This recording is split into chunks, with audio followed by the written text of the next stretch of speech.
बिस्मिल्लाहिर्रहमानिर्रहीम अस्सलाम वालेकुम व्यूवर्स। आज मैं आपके लिए देगी शादियों वाला कौरमे की रेसिपी लेकर आई हूँ। परफेक्ट रेसिपी है, 1 किलो गोश्त की रेसिपी है। ज़रूर ट्राई कीजिएगा, वीडियो को एंड तक देखिएगा ताकि आपसे भी ये मज़ेदार दानेदार कौरमा बना के तैयार आप लोग कर सकें और अपने फैमिली मेम्बर के साथ एंजॉय कर सकें। यहाँ पे मैंने हाफ़ कप ऑयल लिया, इसमें कुछ गरम मसाले हैं, छोटी इलायची है, बड़ी इलायची है, लौंग है और साबुत काली मिर्चें हैं और तेज़पत्ता है। ये सब चीज़ें डालने के बाद हमें मिक्स करना है। इसमें अच्छी सी खुशबू आना स्टार्ट हो जाएगी तो यहाँ पे हम गोश्त ऐड कर देंगे। गोश्त 1 किलो ऐड किया है मैंने। यहाँ पे मैंने बीफ लिया है, आप चाहें तो मटन भी ले सकते हैं। अगर चिकन के कौरमे की रेसिपी चाहिए तो उसकी भी लिंक मैं डिस्क्रिप्शन और आई बटन में दे दूँगी, तो वो भी ज़रूर ट्राई कीजिएगा। बहुत मज़ेदार ये बन के तैयार होगा।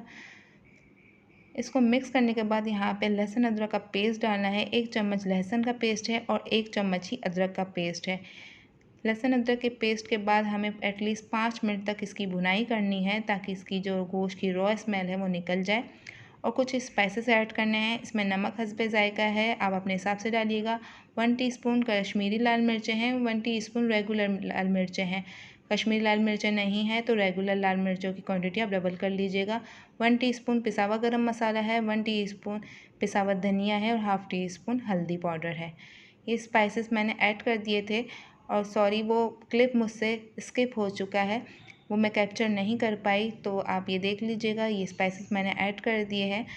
स्पाइसेस ऐड करने के बाद एटलीस्ट हमें और 5 मिनट की भुनाई करनी है ताकि इसकी रॉ स्मेल ख़त्म हो जाए। और हाफ़ कप हमें पानी ऐड करना है। पानी ऐड करने के बाद हमें थोड़ी देर पकने के लिए छोड़ देना है, जितनी देर में ये गोश्त गल जाए। 20 मिनट्स बाद मैंने चेक किया था, मेरा गोश्त बहुत अच्छी तरीके से गला था।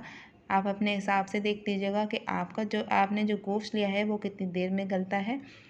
इस स्टेज पे हमें दही ऐड कर देनी है। दही मैंने 350 ग्राम ऐड की है, 1 पाव से ज़्यादा और आधा किलो से ये कम है। 1 किलो गोश्त के हिसाब से ये परफेक्ट है। मेजरमेंट सही रखेंगे तो आपसे भी बहुत मज़ेदार ये देगी कौरमा बन के तैयार होगा। दही डालने के बाद हमें अगेन इसको भूनना है और इसका पानी रिलीज़ होगा दही का भी। दही का पानी जितनी देर में रिलीज़ होगा हमें ढक देना है इसको कम से कम 5 मिनट के लिए, जब तक के लिए इसका पानी अच्छे तरीके से ड्राई हो जाएगा। जब पानी ड्राई हो जाएगा, ये देख लीजिएगा इतना है, हमें बिल्कुल ड्राई नहीं करना क्योंकि हमें ग्रेवी भी इसकी चाहिए और हम पानी ऐड नहीं करेंगे। कुछ इसमें और गरम मसाले जाएंगे जिसको हमें पाउडर फॉर्म में करना है। 1 टीस्पून यहाँ पे ज़ीरा है, जायफल है, जवेत्री है और छोटी इलायची है। ये कम क्वांटिटी है, आप लोग देख लीजिएगा। ज़्यादा क्वांटिटी फिर बहुत हार्ड फ्लेवर हो जाएगा। उसको पाउडर फॉर्म में कर दिया है, ये देख लीजिएगा पाउडर फॉर्म में मैंने कर दिया, बिल्कुल बारीक नहीं है, थोड़ा सा दरदरा है।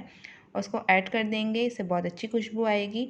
3 नॉर्मल साइज़ की प्याज लेकर मैंने इसको चॉपर में पीस लिया था और केवड़ा हाफ़ टीस्पून ऐड किया है, ज़्यादा नहीं ऐड कीजिएगा, इससे बहुत स्ट्रॉन्ग फ्लेवर भी आता है। उसकी खुशबू बहुत ज़्यादा तेज़ हो जाएगी तो वो फ्लेवर ख़राब कर देगी, आप अपने हिसाब से डाल लीजिएगा। इन सब चीज़ों को डाल के हमें सिर्फ 5 मिनट के लिए पकाना है और ये हमारा मज़ेदार देगी कौरमा बनके तैयार हो चुका है। ये देखें कितना माशाल्लाह शानदार दानेदार कौरमा बनकर तैयार हुआ है। ज़रूर ट्राई कीजिएगा। वीडियो को पसंद आए तो वीडियो को लाइक और चैनल को सब्सक्राइब करना भूलिएगा। तो मिलते हैं नेक्स्ट वीडियो में, जब तक के लिए टेक केयर, अल्लाह हाफ़िज़।